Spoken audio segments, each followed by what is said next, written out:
Hi everybody. उम्मीद है घर पर है तो सुरक्षित होंगे।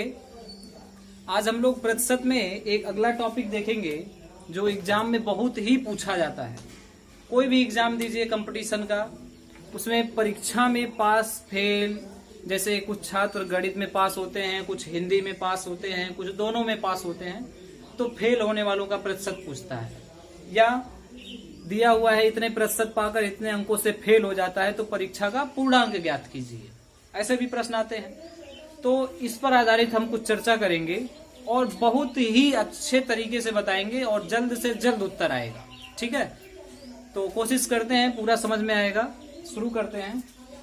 एक छोटा सा प्रश्न पहले देखते हैं। एक प्रश्न ये है कि किसी कक्षा में 1100 लड़कियां हैं और 900 लड़के हैं। लड़कियों का 50% तथा लड़कों के 40% परीक्षा में उत्तीर्ण होते हैं। ये उत्तीर्ण होने वालों का प्रतिशत दिया हुआ है, 50% लड़कियां और 40% लड़के। तो आपको बताना है कि कितने प्रतिशत परीक्षा में अनुत्तीर्ण हुए। ठीक है, या उस विद्यालय का, उस कक्षा का अनुत्तीर्ण प्रतिशत क्या है। तो देखिए 1100 में से अगर 50% पास हुए हैं तो कितने पास हुए हैं, सीधा सीधा 550 लड़कियां पास हुई हैं।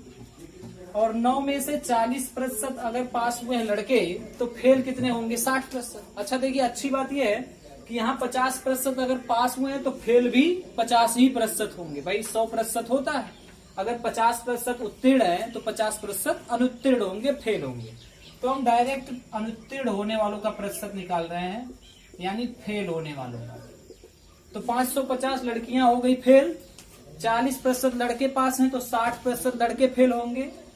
तो 60% 900 का 9 छक 54, कितना हो गया टोटल 540।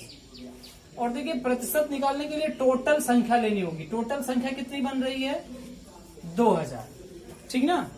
फेल हुए छात्र हैं 550 लड़कियां और 40% पास हैं तो 60% 540 लड़के कुल हो गए।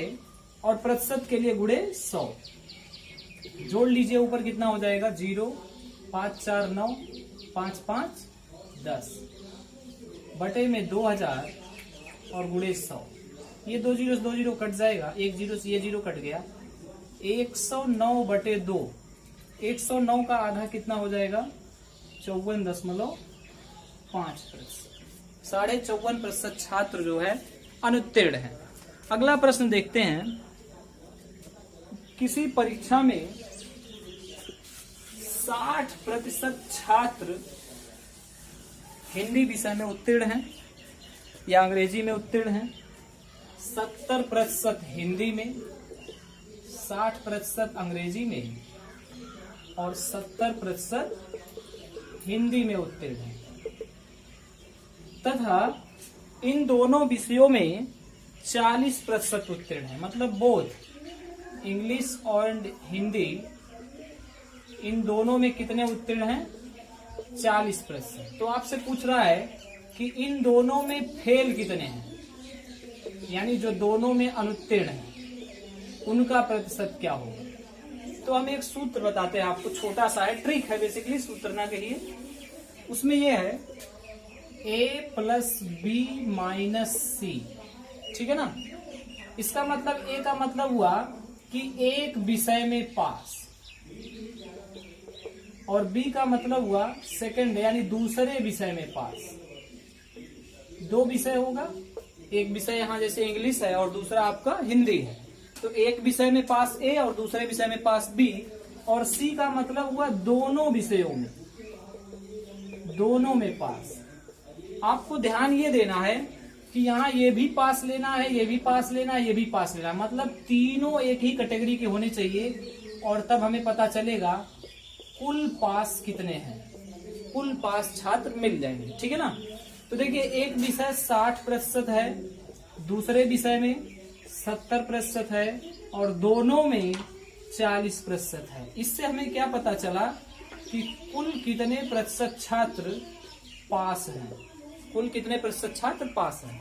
तो 60 और 70 130 में से 40 गया 90, 90% छात्र पास हैं, तो आप बताइए फेल कितने होंगे। टोटल 100 होता है, 100 में से 90 पास हैं, तो फेल कितने हो गए भाई? 10%। 10% छात्र फेल होंगे, ठीक है ना, बन जाएगा इस तरह से। अगला देखते हैं, एक स्कूल में, अच्छा इसी टाइप का एक और क्वेश्चन देख लिया जाए। मान लीजिए एक प्रश्न है कि किसी परीक्षा में 54% छात्र गणित में पास हैं, 42% छात्र अंग्रेजी में पास हैं। 54% गणित में, 42% अंग्रेजी में, तथा दोनों विषयों में 78% छात्र फेल हैं। यहाँ देखिए थोड़ा सा चेंज है सवाल में।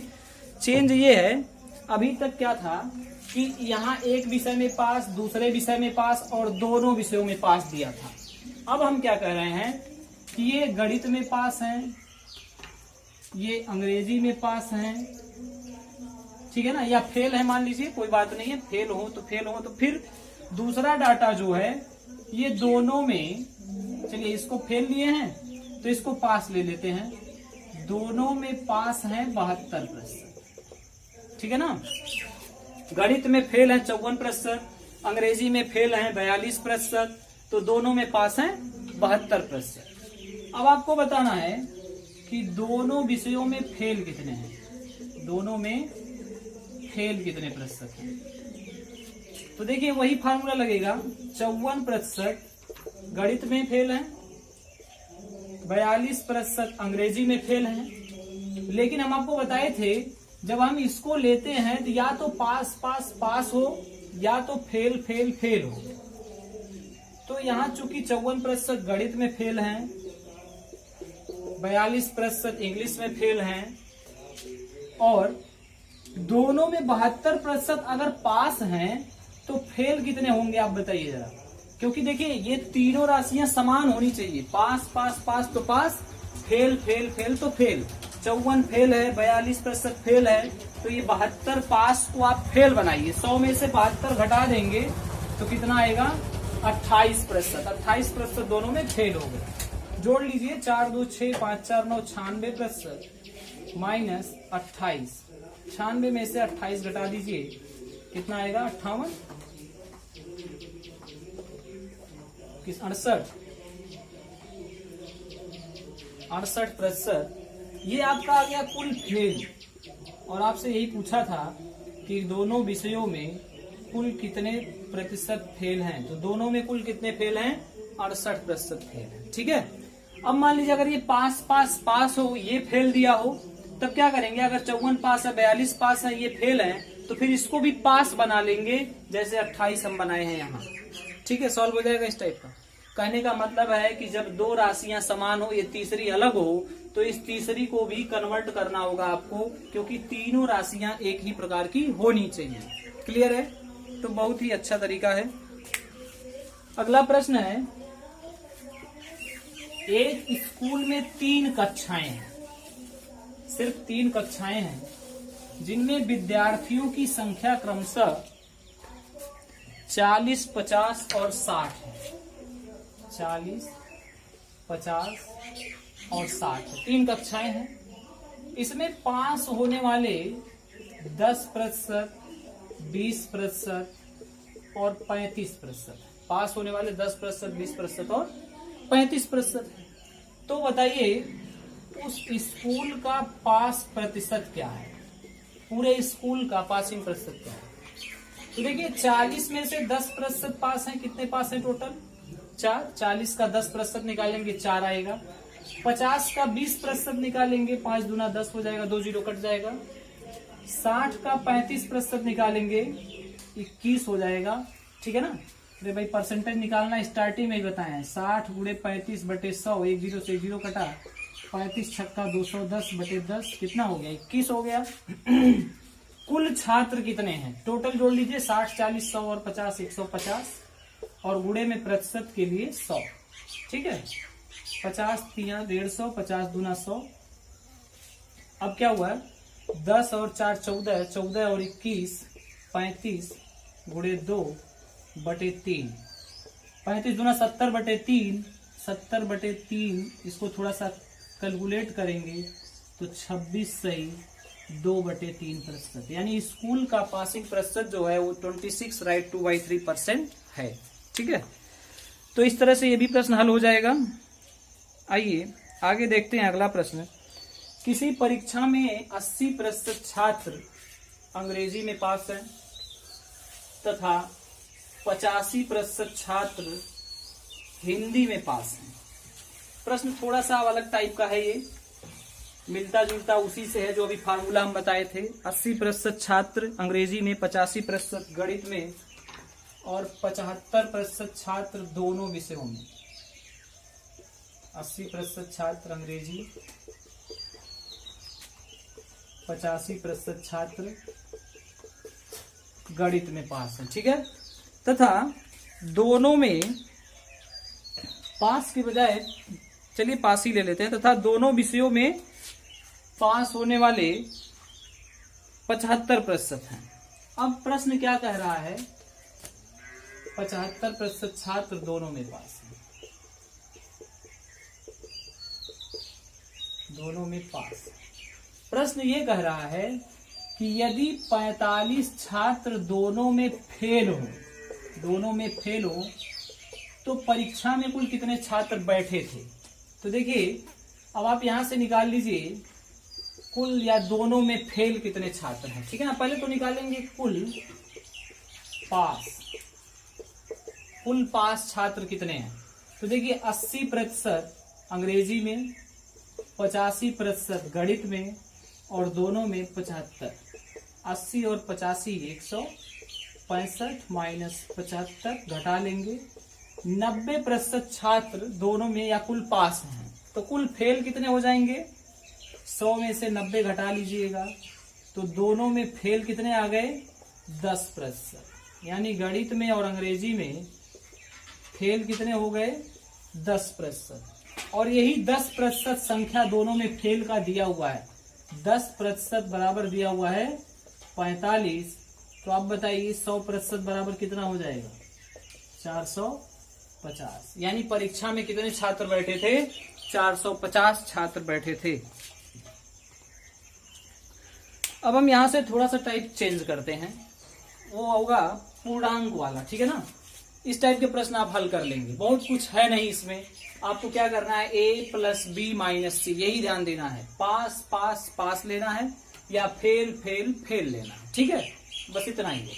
अब कैसा भी क्वेश्चन घुमा के आए, कोई भी संख्या दिया रहे, मान लीजिए यहाँ दोनों में फेल दिया था, कहीं दोनों में पास की संख्या दे देगा, कुल पूछ लेगा, या कहीं कुल संख्या दे करके पास या फेल का पूछ लेगा। ठीक है, अगला टाइप ये है कि किसी परीक्षा में पास होने के लिए 36% अंक निर्धारित हैं। 36% पासिंग मार्क निर्धारित है। एक छात्र 113 अंक प्राप्त करता है और 85 अंकों से फेल हो जाता है। कितने से फेल हो रहा है 85 अंक से फेल हो जाता है। तो परीक्षा का पूर्णांक बताइए। ठीक है, प्रश्न यही है।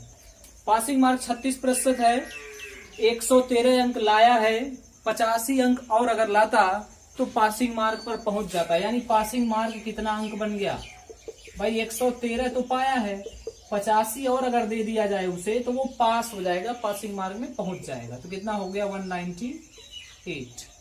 और ये पासिंग मार्क कितने प्रतिशत है 36% के बराबर है, यानी 36% बराबर 198। 36 को बटे में भेज दें, 198/36 × 100। ठीक है, कैलकुलेट करेंगे कितना आएगा। तो 22 × 9 198 और 9 × 4 36, 4 से उसको काट देंगे 25 हो जाएगा। 22 × 25 550। तो उस परीक्षा का जो मैक्सिमम मार्क है, पूर्णांक है, वो कितना है 550 अंक है। उम्मीद है समझ में आ गया होगा, कुछ करना नहीं था। 113 पाया था, 85 से फेल था, हमने 85 उसको और दे दिया, वो पासिंग मार्क पर पहुंच जाएगा। और पासिंग मार्क 36% है, इसलिए 36% बराबर 198। सॉल्व करते ही उत्तर आ जाएगा। अगला प्रश्न है, किसी परीक्षा में पास होने के लिए 45% अंक लाने आवश्यक हैं, यानी कि पासिंग मार्क्स 45% है। एक छात्र 180 अंक प्राप्त करता है और 18 अंकों से पास हो जाता है, इस बार फेल नहीं हो रहा है, 18 अंक वो ज्यादा ला रहा है, एक्स्ट्रा है 18 अंक। तो आप बताइए 180 पाया है और 18 अंकों से पास है, इसका मतलब पासिंग मार्क कितना रहा होगा? 162। भाई 18 घटा दीजिए तो वापस हम पासिंग मार्क पर आ जाएंगे, ठीक ना, क्योंकि 18 अंक को ज्यादा पा गया था। तो ये 162 किसके बराबर होगा आप बताएं? 45% के, क्योंकि पासिंग मार्क कितना है? 45%। इसको कैलकुलेट करेंगे तो 45 बटे में चला जाएगा, 162 बटे 45 गुणा 100।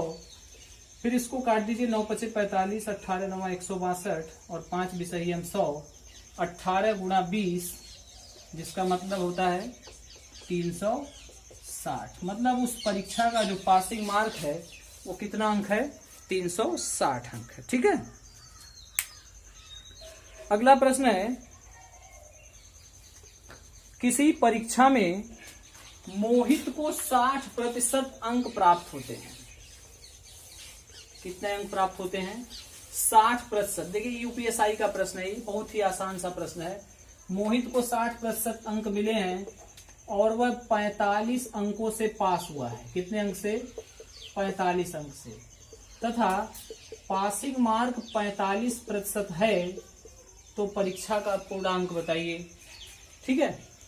अब देखिए 60% मोहित पाया है और पासिंग मार्क यानी कि उत्तीर्ण होने के लिए आवश्यक अंक कितने लाने हैं? 45%। तो 45% से वो कितना ज्यादा पाया है आप बताइए? 15% ज्यादा पाया है, सिंपल सी बात है। 45% पास होने के लिए चाहिए, पाया है 60%, तो कितना ज्यादा पाया भाई? 15% ज्यादा पाया है। और कितने अंक से पास है? 45 अंक से, यानी ये डिफरेंस ही 45 अंक है। 15 को बटे में भेजिए और जैसे ही गुणा 100 करेंगे पूर्णांक आ जाएगा, मैक्सिमम मार्क आ जाएगा। तो कितना हो जाएगा पूर्णांक? 300 अंक पूर्णांक हो जाएगा, ठीक है। तो यूपीएसआई में पूछा हुआ प्रश्न था, बहुत ही आसान है। अगला प्रश्न है, किसी परीक्षा में एक छात्र 27% अंक प्राप्त करता है। अभी तक देखिए एक ही छात्र होता था और चाहे पूर्णांक पूछता था चाहे पासिंग मार्क पूछता था, बता देते थे इस तरह से। अब दो छात्र हैं कि 27% अंक एक छात्र पाया और 27 अंकों से फेल हो गया। देखिए एक लाइन खींच लीजिए ऐसे, बीच में पासिंग मार्क होगा, इधर अगर पाएगा तो फेल वाले छात्र को इधर लिखेंगे पासिंग मार्क से पीछे, ठीक है ना। तो इधर फेल होने वाला छात्र है, ये कितने प्रतिशत अंक पाया है? प्रश्न कह रहा है 27%। और कितने अंकों से फेल है? 27 अंक से फेल है।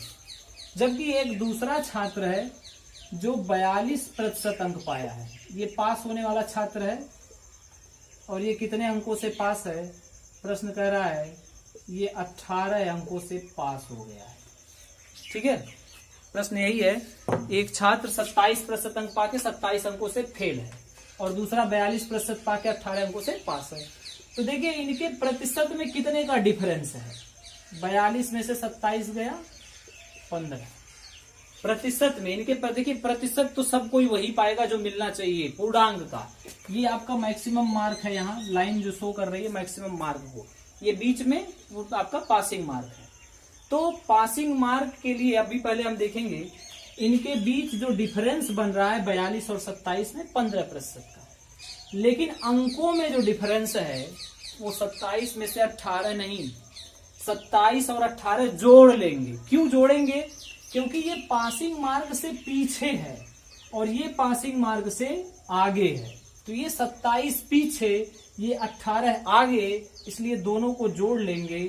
27 और 18 कितना हो जाएगा? 45। यानी कि 15% बराबर 45 हुआ। 15 को बटे में भेजिए, 45 बटे 15 गुणे 100। अच्छा, गुणा 100 करने पर आपका पूर्णांक आ जाएगा। तो पूर्णांक कितना आ गया? 300।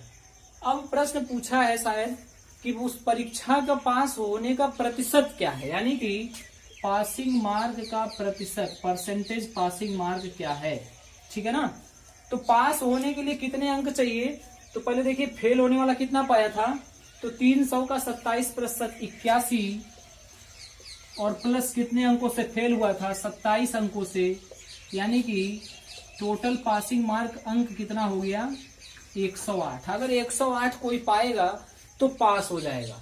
प्रतिशत बनाने के लिए पूर्णांक कितना है, 300 से भाग कर देंगे और गुणे 100 कर देंगे, तो परसेंटेज पासिंग मार्क आ जाएगा कितना प्रतिशत, 36%। क्या किए हैं, सबसे पहले पूर्णांक पता कर लिए। पूर्णांक पता करना आप जानते हैं, दोनों के प्रतिशत में डिफरेंस, फिर दोनों के अंकों का डिफरेंस, 300 पूर्णांक आ जाएगा। अब ये 27% पाया था, यानी 81 नंबर पाया था, 27 अंक से फेल था, तो 81 और 27 108 हो गया पासिंग मार्क। अब 300 का 108 कितना प्रतिशत होता है, 36%। दूसरा तरीका देखिए इसका, दूसरा तरीका ये है कि ये जो छात्र 27% पाया है यहां तक तो ठीक है, ठीक ना।